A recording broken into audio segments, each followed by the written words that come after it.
যুদ্ধ ভারতের কাছে তো কয়েকদিনের ব্যাপার নয়, কয়েক মিনিটেই ফয়সলা হয়ে যাবে।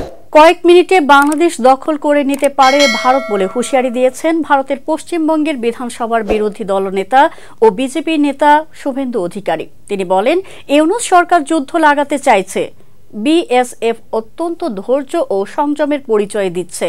বাংলাদেশের বিপক্ষে ভারতের কয়েকদিন তো দূরের কথা, কয়েক মিনিটে বাংলাদেশ দখল করে নিতে পারে।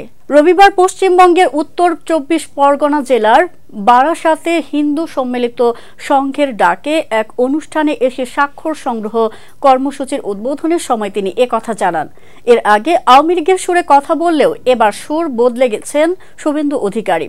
বাংলাদেশের হিন্দু সম্প্রদায়ের উপর ক্রমাগত আক্রমণের জন্য এবার ইউনূস সরকারের পাশাপাশি শেখ হাসিনা এবং খালেদা জিয়াকেও সমান অভিযুক্ত করেন তিনি।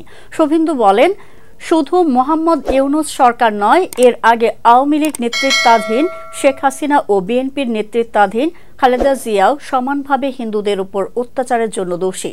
বাংলাদেশে অনেকদিন ধরে হিন্দুদের উপর অত্যাচার হয়েছে।